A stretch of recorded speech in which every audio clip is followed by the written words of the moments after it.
Welcome to People and Profit, where we look at how business shapes our world. I'm Stephen Carroll. Coming up, political turmoil, a credit rating downgrade and a pummelled currency. We're looking at what's next for South Africa's economy.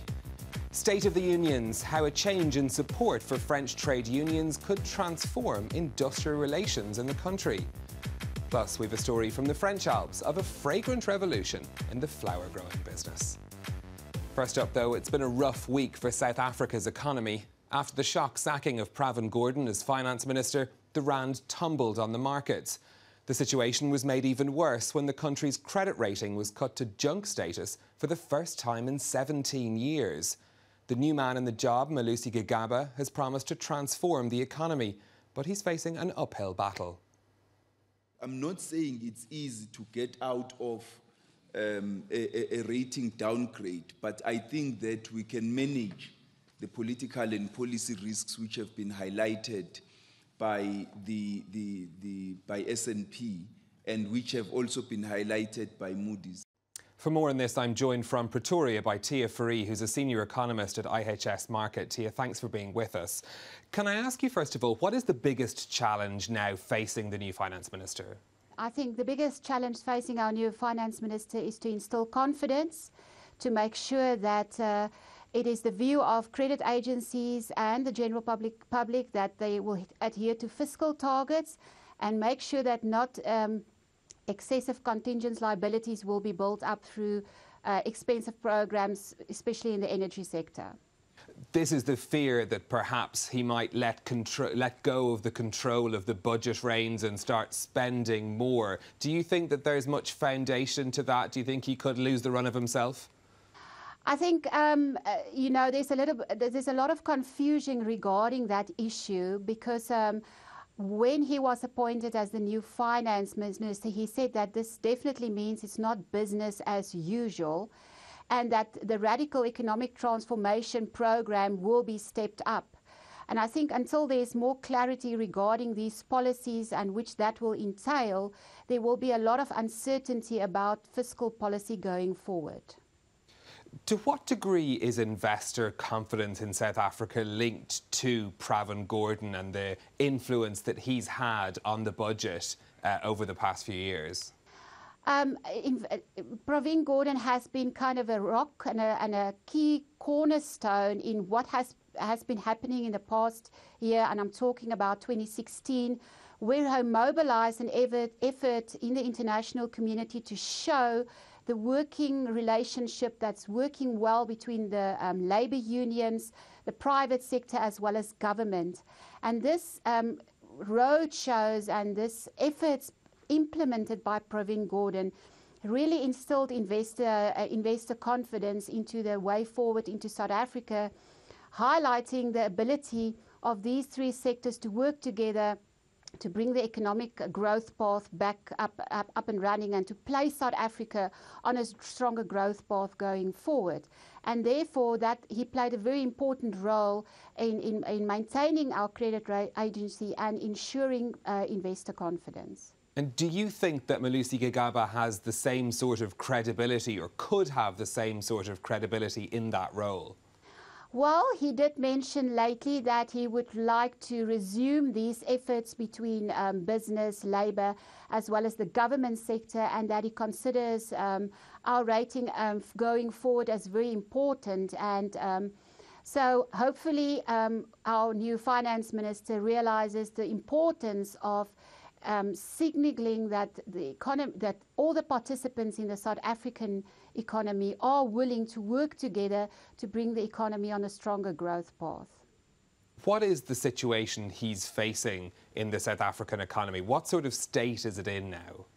Well, we have seen very slow growth last year, recording 0.3% growth during 2016, which is exceptionally low, which means that the per capita growth in the South African economy was actually negative, and of course was a big concern for the rating agencies. Preliminary indicators suggest that economic activity could show some improvement based on some gains in the agricultural sector and more sustainable electricity provision, as well as stronger demand from the global community. However, this is a very fragile growth recovery and really depends on these green shoots. What South Africa really needs is sustainable fixed investment spending to improve our overall economic growth picture going forward. And without investor as well as consumer confidence, this will be very hard to achieve and to put growth above 2% in the medium term. Is there a danger that foreign investors could leave South Africa as a result of this recent turmoil? I think the biggest risk is if South Africa's local currency rating is being downgraded by Standard & Poor's in June. It means that there should be some forced selling of our local rand-denominated debt, which is owned by foreign investors. The owners of foreign investor ownership of rand-denominated debt is far more excessive than the external debt holdings or the external denominated debt by foreign investors.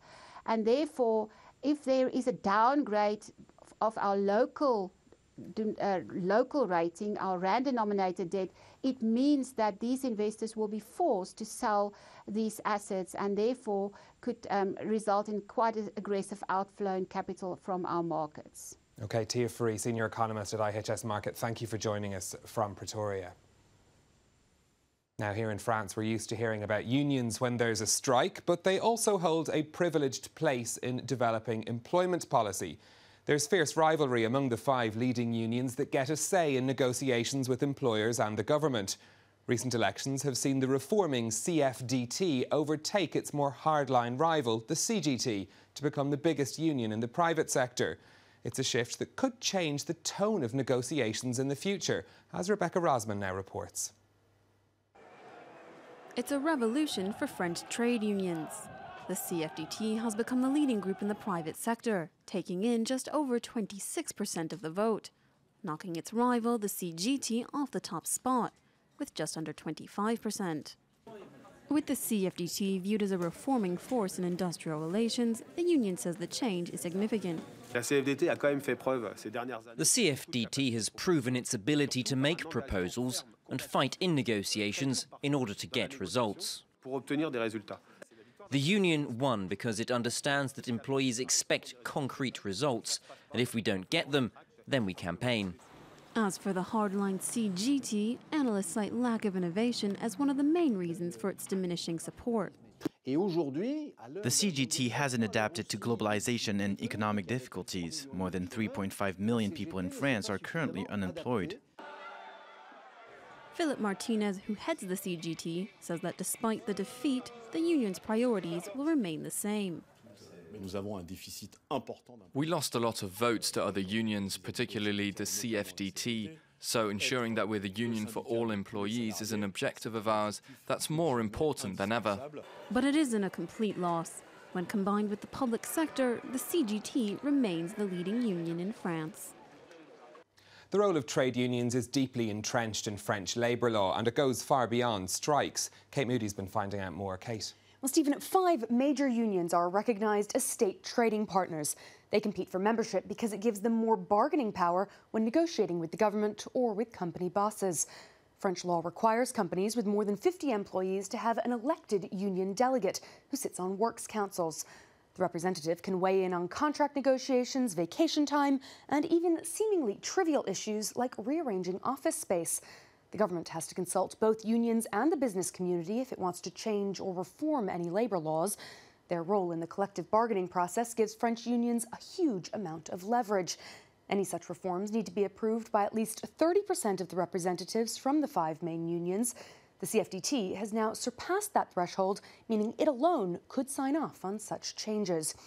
But the percentage of French workers who are card-carrying union members is surprisingly low, just 11% in 2013 compared to a European average of 23%. Public sector workers are more likely to be union members than those in the private sector. Critics say the role of French unions is outdated and even counterproductive.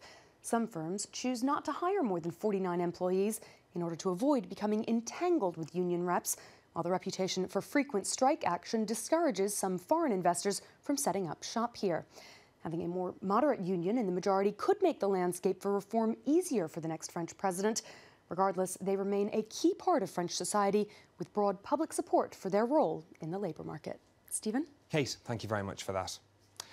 Now, there are more than €5 billion worth of plants and flowers sold in France every year, but the vast majority of blooms on sale in florists here are imported from abroad.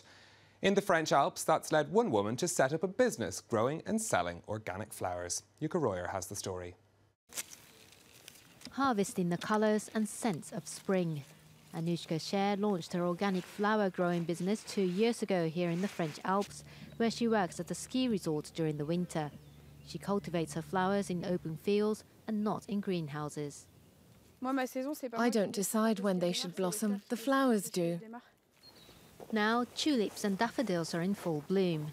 Soon, peonies, alliums and dahlias will come out. No pesticides or other chemicals are used. Although the volumes of flowers are small-scale and unstable, their freshness and rich scent are a strong selling point on the French market, where 85% of cut flowers are imported. The first thing you do when you receive a bouquet of flowers is to put your nose in it. Do you want to smell the countryside or do you want to smell chemicals?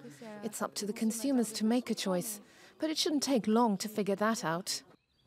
Cher sells her flowers in local shops and markets at the same price as other cut flowers. Unfortunately, the benefits of homegrown organic products are not as widely recognised of flowers as for food. I don't care much whether they're organic or not. That's more for fruit and veg. I like them because they're pretty. Where do they come from? From Vos? So they're wild flowers then? No? They're cultivated. I see. They're very nice. Merci. The young florist hasn't yet raised enough to pay herself a salary, but she's started receiving big orders for weddings and other events. That's it from us. If you've any thoughts on the stories that we've been covering or have a view on what we should be talking about, get in touch on Facebook at France 24 Business or tweet me at NewsStephen. Until next time, thanks for watching.